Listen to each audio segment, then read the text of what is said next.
Hello student, today I am going to teach you new topic of class 10 physics. Chapter name is light, reflection and refraction. Topic name is formation of image in a plane mirror.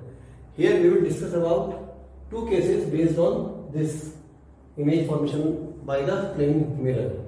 First point is due to or for small object or point object, and another one is for extended object.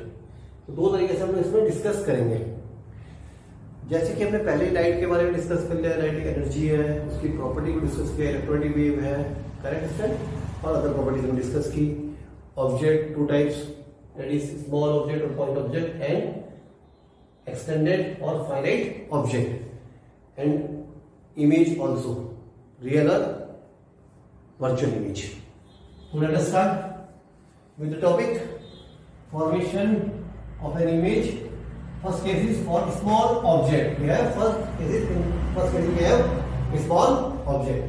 तो हमने क्या देखा? Let us consider there be a plane mirror. ये क्या है? plane mirror है. क्या है? ये कोई plane mirror है और इससे हम लोग image formation करने जा रहे हैं. तो x एक्सिस पे plane mirrर है और यहाँ पर एक पॉइंट ऑब्जेक्ट रखा हुआ है. तो इससे क्या होगा, हमें पता है कि इमेज फॉर्म करने के लिए एटलीस्ट हमें टू रेज चाहिए.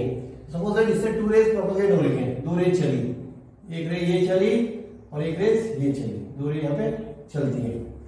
तो हम लोग क्या देखते हैं कि जैसे ये मिरर में टकराएगी तो रिफ्लेक्ट हो जाएगी और यहाँ से ये रिफ्लेक्ट होगी. अब हम लोग यहाँ से देख रहे हैं, सामने से हम लोग देख रहे हैं, तो हमारी आईज की क्या परसेप्शन होती है, टेंडेंसी होती है, वो हमेशा रेज को स्ट्रेट पाथ में देखती है, स्ट्रेट पाथ में देखती है. तो होगा क्या, इसका इमेज इधर जाके बनता है. इसने इसको बैक ट्रेस किया, तो क्या हुआ, इमेज का बैकवर्ड जाके बनेगा, that is behind the mirror. और कैसा बनेगा, जैसा ये था बिल्कुल सेम साइज का वैसे इमेज बनता है. और हम लोग देख ये परसेप्शन है ना, ये हमारा इमेजिनेशन है. तो इमेज कैसा बनता है, इसमें इमेज बनता है basically virtual image, not real image. Correct student. तो पहला case when object is point object, तो जैसा ऑब्जेक्ट वैसी इमेज, यानी कि सेम साइज. तो ये चीज हमें इसमें एक कंक्लूजन मिलता है इसके regarding. Second one is for an extended और फाइनाइट ऑब्जेक्ट. मतलब ऑब्जेक्ट हमारी एक्सटेंडेड है, बड़ी ऑब्जेक्ट है, एक फाइनाइट ऑब्जेक्ट है, तब कैसा बनेगा. तो इसके लिए क्या कंसिडर किया, सपोज ये हमारे पास कोई ए बी पॉइंट ऑब्जेक्ट है. तो इससे क्या होगा स्टूडेंट, ये रेज चल रही है. देखो इस पॉइंट से हमने दो रेज चलाई, इसके टॉप पॉइंट है और इसके जो बी पॉइंट है इससे भी हमने क्या करी, ये बनाई, दो रेज बनाई. मैंने आपको पहले बताया था फाइनाइट ऑब्जेक्ट या एक्सटेंडेड ऑब्जेक्ट का साइन एरो से दिखाते हैं हम लोग, करेक्ट है ना. तो दोनों पॉइंट से हमने टू रेज चलाई. तो अगर देखो जो रेज बिल्कुल नॉर्मली चलाई हमने, नॉर्मल से, वो वहीं से रिफ्लेक्ट होके वापस आ गई. ये रिफ्लेक्ट होके इधर से वापस आ गई ना, ये रिफ्लेक्ट होके वापस आ गई, क्योंकि हमने पढ़ा था जब नॉर्मल के पास से जाती है तो लाइट क्या होती है, I इक्वल टू आर. मैंने आपको एग्जांपल दिया था, I इक्वल टू आर आएगा रिजल्ट हमारा. उसका मतलब क्या है, फिर उसी पाथ से वापस आ जाएगी, नॉर्मल से जाएगी तो उसी पाथ से वापस आ जाएगी, क्योंकि लॉ ऑफ रिफ्लेक्शन के हिसाब से I इक्वल टू आर. तो यहाँ से वापस हो गई, तो यहाँ से दूसरी रे आई, तो ये क्या हो गई, करवाने के बाद ये रिफ्लेक्ट हुई. ऐसी ये रे जो चली दूसरी नॉर्मल के अराउंड, ये भी रिफ्लेक्ट हो गए, उसी पाथ से वापस हो गई, रिटर्न हो गई. एक इसकी जो बी पॉइंट पे जो दूसरी रे चल रही है वो रिफ्लेक्ट हो गई इस तरीके से. तो दोनों के बीच में हम देखते हैं कि हर बार हमें रेगुलर रिफ्लेक्शन दिखे. पैरेलल रेज क्या होती है, सेम एंगल से रिफ्लेक्ट होकर निकलती है. हमने रेगुलर रिफ्लेक्शन में डिस्कस किया था, ये आपको पता हो, याद होगा. अब हम लोग यहाँ से देख रहे हैं, अब जब इधर से हम लोग देख रहे हैं तो हमारे आइज की फिर वही क्या है, फिर हमारे आइज की फिर वही हैबिट है, लाइट रे को स्ट्रेट देखना है. तो यहाँ से क्या करेगी, इस वाले को स्ट्रेट देखेगी, इस वाले को स्ट्रेट देखेगी और इस वाले को स्ट्रेट ट्रेस करेगी, बैकवर्डली पीछे की तरफ ट्रेस करेगी. तो हम लोग क्या देखते हैं, यहाँ पर एक इसका इमेज मिलता है. तो फिर इमेज कैसा मिला हमें, जैसा ऑब्जेक्ट था दैट इज सेम साइज, और कैसा मिला, इरेक्ट मिला ना, सीधा मिला, सीधा इमेज मिला, ऐसे था, यहाँ पर भी ऐसा ही मिला, करेक्ट है ना. और दूसरा क्या मिला यहाँ पर, उतनी डिस्टेंस पे, जैसे यहाँ पर था सेम डिस्टेंस पे मिलता है, सेम डिस्टेंस पे बिहाइंड द मिरर मिलता है, बिहाइंड द मिरर मिल रहा है। और कैसा मिल रहा है? वर्चुअल मिल रहा है। क्या मिल रहा है? वर्चुअल इमेज मिल रहा है। और क्या मिल रहा है? और ले सकते हैं हम लोग साइडवेज, इसने रिवर्स कर दिया उसको, जिसको लेटरली इन्वर्जन भी बोलते हैं, लेटरली इन्वर्जन भी बोलते हैं। तो हमारे पास क्या क्या रिजल्ट निकल के आए student? When image formation has happened due to plane mirror. तो क्या क्या रिजल्ट निकल के आए? पहला क्या? वो इरेक्ट इमेज बनता है। याद रखो, आपको समझ में आ गया होगा, इससे भी समझ में आया तो इससे समझ में आपको आ गया होगा कि इरेक्ट इमेज फॉर्म होता है। Second one is virtual image बन रहा है क्योंकि हमने परसेप्शंस लगाया हुआ है, तो वर्चुअल इमेज है। Second, third is behind the mirror, mirror के पीछे बन रहा है, correct, of same size. Fourth one is same size and laterally inversion. और एक चीज और ऐड कर सकते हैं, सेम डिस्टेंस भी कर सकते हैं, ये भी हम लोग कर सकते हैं। एंड सेम डिस्टेंस में भी बनता है, सेम डिस्टेंस में बनता है, करेक्ट है ना। तो इससे आपको क्या समझ में आ रहा है? इससे समझ में आ रहा है, सपोज दैट कोई ऑब्जेक्ट इस तरीके से, ये ऑब्जेक्ट यहाँ पर इससे 3 सेंटीमीटर दूरी पर बनी हुई है, रखी हुई है, 3 सेंटीमीटर दूरी पर रखी हुई है, तो इमेज कितना बनेगा? पीछे 3 सेंटीमीटर दूरी पे, यानी कि इमेज और ऑब्जेक्ट की डिस्टेंस कितनी होगी? 3 + 3 6 सेंटीमीटर होगी, करेक्ट है student.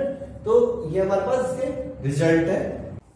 Now student we have next topic, lateral inversion. Lateral inversion is the based on the property of image formation by the plane mirror. जैसे मैंने आपको बताया था कि जो प्लेन मिरर है उससे जो इमेज फॉर्म होता है वो क्या होता है? साइड में रिवर्स हो जाता है, तो उसी बेस्ड ये एक प्रॉपर्टी, एक फिनोमिना है, करेक्ट। इस प्रॉपर्टी के साथ अकॉर्डिंग क्या होता है? इसके अकॉर्डिंग ऐसा होता है कि जैसे सपोज हम लोग प्लेन मिरर के सामने खड़े तो हम लोग देखते हैं, हमें ऐसा अपेयर होता है कि जो हमारा राइट है वो क्या होता है? वो हमको लेफ्ट लगता है मिरर के साथ, और जो लेफ्ट है वो क्या लगता है? राइट लगता है। That means lateral inversion is the phenomena according to which when an object is placed in front of plane mirror so that right side of the object appear left and left side appear right. This phenomenon is called as lateral inversion. Correct student? For example, I have written a word red. According to lateral inversion phenomena, if I place a plane mirror in front of this word, what we will see in the mirror? D will be inverted sideways laterally and E also laterally inverted, R is laterally inverted. इस तरीके से हमें क्या होगा? ये सब दिखाई देगा। जो रेड हमें लिखा हुआ है वो रेड क्या दिखाई देगा? हमें इस तरीके से अपियर होगा, किसके साथ? मिरर के साथ। तो इस फिनोमेना को क्या बोलते हैं हम लोग? लेटरली इन्वर्जन कहते हैं। तभी हम लोग देखते हैं कि जो मेडिकल पर्पस में जो एम्बुलेंस है उनमें हम लोग देखते हैं कि एम्बुलेंस जो लिखा होता है उसमें व्हीकल्स के टॉप में वो क्या लिखा होता है? वो इन्वर्ट करके लिखा हुआ होता है, उल्टा करके लिखा होता है। तो होता क्या है? जैसे ही सपोज दैट वो व्हीकल पास हो रहा है या उससे आगे कोई व्हीकल चल रहा है, तो उससे क्या होगा? जो उसका जो इन्वर्टेड रिटर्न लेटर्स है जो प्लेन मिरर के सामने फोकस होंगे, तो प्लेन मिरर क्या करेगा? उसको लेटरली इन्वर्ट कर देगा और सीधा उसको बना देगा, उसका सीधा कर देगा, एम्बुलेंस का वो सीधा लिख देगा, करेक्ट है, सीधा उसका इमेज फॉर्म कर देगा। तो इससे क्या होगा? जो पीछे ड्राइवर जो भी व्हीकल उसको फॉलो कर रहा है या अप्रोच कर रहा है, तो उसको क्या होगा? उसको सीधा उसको अपेयर होगा और उसको आइडेंटिफाई कर लेगा कि ये एक इमरजेंसी व्हीकल्स है, तो उसको फास्टली आगे मूव करने देते हैं। Correct student? Now student let us discuss some use of plane mirror. तो इसमें हम लोग इसके यूज भी देख लेते हैं। यूज ऑफ प्लेन मिरर को डिस्कस करें साथ, ये बहुत कभी कभी काम आ जाता है। यूज ऑफ प्लेन मिरर, तो यूज ऑफ प्लेन मिरर में पहले तो आप लोग देख रहे हो लेटरल इन्वर्जन के तौर पे इसको यूज कर रहे हैं हम लोग, करेक्ट है ना। पहला तो हमारे पास लेटरल इन्वर्जन हो गया के तौर पे कर रहे हैं, और हम लोग हाउस होल्ड पर्पज में यूज करते हैं इसको। कहाँ करते हैं? हाउस होल्ड पर्पज में यूज करते हैं। वो तो आपको बताइए, हम अपना फेस वगैरह अपने को देखने के लिए घर में यूज करते हैं, है ना। बार्बर्स जो होते हैं, नाई होते हैं, वो अपनी शॉप में लगाए हुए रहते हैं, जो कि उन्हें अच्छा इमेज मिले, करेक्ट है स्टूडेंट। और जहां पर वो ब्लाइंड टर्न्स होते हैं, बहुत ज्यादा टर्न्स होते हैं पहाड़ों में, है ना, हिल प्लेसेस में, तो हमने वहां पे देखा वहां पर प्लेन मिरर लगे हुए होते हैं। तो उससे क्या होता है कि दूर से हम जो व्हीकल्स आपस में वहां पे चल रहे हैं वो एक दूसरे को देख पाते हैं कि वहां से व्हीकल आ रहा है, जिससे क्या होगा कि एक्सीडेंशियल सिचुएशंस को बहुत ज्यादा कम किया जा सके। तो इसको इस तरीके से इसको यूज करते हैं। Now student, let us discuss some important numerical based on angle of incident and reflection, that is reflection of light with the plane mirror। तो थोड़ा सा इसमें डिस्कस कर लेते हैं। देखो, दो न्यूमेरिकल में लिखा हूं फिलहाल, और इनमें क्या डिफरेंस है वो आपको समझाना चाहूंगा, एक्सप्लेन करता हूं मैं। सेम है, पहला देखो, a light ray incidence on a plane mirror with angle 40 degree, find the angle of incidence, that is I, angle of reflection, that is R। दूसरा क्वेश्चन क्या है, देखो, makes 40 degree angle with the surface, इसका difference है यहां पर, बाकी same चीज वही है। इसका मतलब क्या है और इसका मतलब क्या है। तो देखो, पहले सॉल्यूशन से हम लोग स्टार्ट करते हैं। फर्स्ट सॉल्यूशन को हम लेते हैं, फर्स्ट न्यूमेरिकल के सॉल्यूशन को हम लोग यहां पर लेते हैं इसमें। तो देखो, इसमें क्या है कि कोई लाइट रे है, और लाइट रे, ये plane mirror, suppose that this is plane mirror, correct. मैं रफ डायग्राम बना रहा हूं यहां पर। ये लाइट रे ऐसे प्लेन मिरर पर, प्लेन मिरर में जो 40 डिग्री के एंगल में इंसिडेंट हो रही है, यानी ये नॉर्मल है, suppose that this is normal, तो ये एंगल यहां पर कितना हो गया, 40 डिग्री इंसिडेंस हो रही है, दैट इज यहां पर क्या, ये क्या गिवन हमें एंगल ऑफ इंसिडेंस, और तो हमें आर निकालना है। तो हमें आई तो समझ में आ गया, करेक्ट। तो पहले केस में क्या होगा, देखो, since given angle of incidence that is I, angle of incidence that is I, angle of incidence that is I is 40 degree. ये साफ समझ में आ गया, क्योंकि आपको क्या गिवन था, किस एंगल से इस पे फॉल हो रही है, करेक्ट। तो by the law of reflection, हमें लॉ ऑफ रिफ्लेक्शन से नॉलेज है, एज वी नो दैट, है ना, by the laws of reflection we have angle i is equal to angle r. अगर एंगल आई 40 है तो आर भी क्या होगा, 40, है ना, देयरफॉर एंगल आर भी क्या होगा, 40, क्योंकि दोनों क्या होगा, इक्वल होगा ना, ये भी 40 है, ये भी कितना हो गया, 40 होगा। तो बहुत सिंपल था, बहुत सिंपल केस था, ये आपको आई होप समझ में आ गया होगा। सेकंड केस देखिए, अब उसने यहाँ पर डिफरेंस क्या है, makes angle 40 degree with the surface, surface नाम ले रहे हो, वो क्या बोल रहा है, सरफेस के साथ 40 डिग्री एंगल बना रही है। तो यहाँ पर डिफरेंस क्या आ गया स्टूडेंट, ये सपोज दैट क्या है, ये प्लेन मिरर है, ये प्लेन मिरर की सरफेस है, करेक्ट। ये सपोज दैट नॉर्मल है, suppose that this is normal. अब जो एंगल ऑफ इंसिडेंस, जो एंगल ऑफ रेज इंसिडेंस हो रही है, ये mirror of the surface, surface की मिरर के साथ 40 डिग्री एंगल बना रही है। यहाँ पर क्या बना रही है, 40 डिग्री का एंगल सरफेस के साथ बना रही है, ये डिफरेंस है, करेक्ट स्टूडेंट। अगर ये 40 डिग्री एंगल सरफेस के साथ फॉर्म कर रही है तो क्या होगा,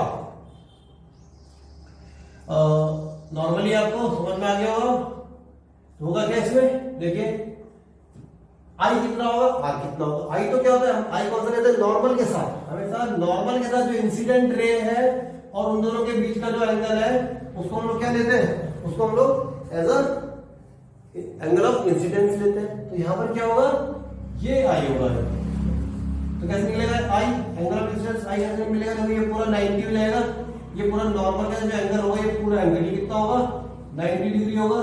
अगर 90 डिग्री होगा तो ये कितना मिलेगा, angle of incidence 90 degree minus 40 degree, correct student. तो कितना होगा एंगल ऑफ इंसिडेंस, इसमें angle of incidence will be 50 degree, okay. Now simply we can find angle of reflection, this is angle of reflection that is r, therefore angle of reflection is equal to angle of incidence by the law of reflection बताइए, as we know that you can find angle of reflection. ये भी क्या होगा 50 होगा। Correct student, are क्या होगा 50 degree. I hope you understand difference between both cases. If you have asked about angle with the surface अगर आपको बताया गया तो आपको क्या करना है, आपको लेना है इस तरीके से केस, सरफेस से एंगल बनाना है, तब आई और आर निकलेगा। अदरवाइज आप डायरेक्टली निकालेंगे। अगर आप डायरेक्ट इंसिडेंस दिया हुआ है तो आपको डायरेक्ट निकालेंगे। I hope you understand these numericals. Okay, thank you.